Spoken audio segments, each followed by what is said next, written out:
بسم اللہ الرحمن الرحیم۔ السلام علیکم ورحمۃ اللہ وبرکاتہ۔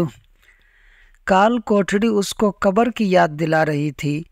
0 واٹ والے بلب کی روشنی میں بیٹھا وہ سوچ رہا تھا کہ یا اللہ، میں نے ایسا کیا گناہ کیا جس کی وجہ سے مجھے یہ سزا مل رہی ہے۔ میں نے تو کبھی کسی کے ساتھ زیادتی بھی نہیں کی، پھر میں قاتل کیسے ہو سکتا ہوں؟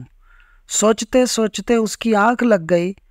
اس نے خواب میں دیکھا کہ ایک گائے اسے تختہ دار کی طرف دھکیل رہی ہے۔ پسینے سے شرابور وہ ہڑبڑا کر اٹھ بیٹھا۔ اس کے دماغ میں آج سے کئی سال پہلے کی یاد تازہ ہو گئی، جب وہ پاکستان میں تھا اور اس نے ماں باپ کے بار بار سمجھانے کے باوجود بیرون ملک جانے کی ضد پکڑ لی تھی۔ اسے وہ گائے یاد آئی جسے اس نے ویزے کے حصول کے لیے بیچا تھا۔ جب وہ گائے بیچنے جا رہا تھا تب گاؤں میں گاڑی موجود نہیں تھی اور اسے اگلے دن پیسے جمع کروانے تھے۔ مجبوراً وہ پیدل چل پڑا تھا۔ راستے میں گائے درد ذہ میں مبتلا ہو گئی تھی۔ گائے کا بچہ فوری چلنے کے قابل نہیں تھا اور گائے بچے کے بغیر ایک قدم بھی آگے چلنے کو تیار نہ تھی۔ اسے گائے بیچنے کی جلدی تھی۔ بیرون ملک جانے کا بھوت سر پر سوار تھا۔ اچانک اس نے پتھر سے گائے کے بچے کا نشانہ لیا اور مار دیا۔ گائے کا بچہ ماں کے سامنے تڑپ تڑپ کر مر گیا۔ گائے نے منہ آسمان کی طرف اٹھایا اور پھر سر جھکا کر چل پڑی۔ وہ بیرون ملک چلا گیا، بے شمار دولت اکٹھی کر کے واپس پاکستان آ گیا۔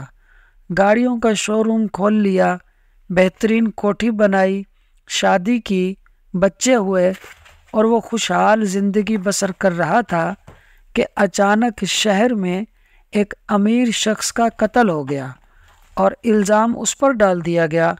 آج 3 مہینوں بعد جیل کا داروغہ اس کے پاس آیا اور اسے کہنے لگا، تمہاری کوئی آخری خواہش ہے تو بتاؤ اور وصیت بھی لکھ کر میرے حوالے کر دو۔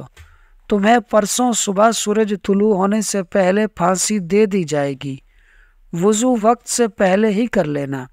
اس نے وصیت نامے میں اس معصوم کے قتل کا اعتراف کر لیا۔ وصیت کی کچھ سطریں اس طرح تھیں، دل اور جذبات صرف انسانوں کے نہیں ہوتے، حیوان بھی جذبات اور احساسات رکھتے ہیں۔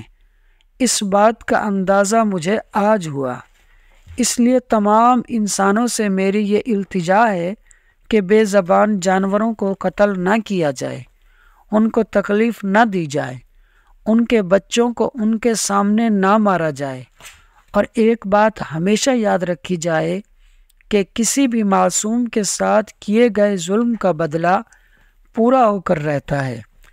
دوستو، اس واقعے میں ہمارے سیکھنے کے لیے سبق یہ ہے کہ انسان کا ماضی اس کا پیچھا نہیں چھوڑتا۔ اگر بھلائی کے پھول کھلا کر جائیں گے تو مستقبل میں پھولوں کا گلستان ملے گا، اور اگر برائی کے بیج بو کر جائیں گے تو مستقبل میں جہنم جیسی زندگی منتظر ملے گی۔ اللہ پاک سے دعا ہے کہ وہ ہمیں برائی سے بچنے اور نیکیاں کرنے والا بنائے، آمین۔ دوستو، ویڈیو اچھی لگی ہو تو لائک اور شیئر کر دیں، اور مزید ایسی دلچسپ اور معلوماتی ویڈیوز کو دیکھنے کے لیے ہمارے اس یوٹیوب چینل فالس سنو کو سبسکرائب کر لیں۔ شکریہ۔ الحمدللہ۔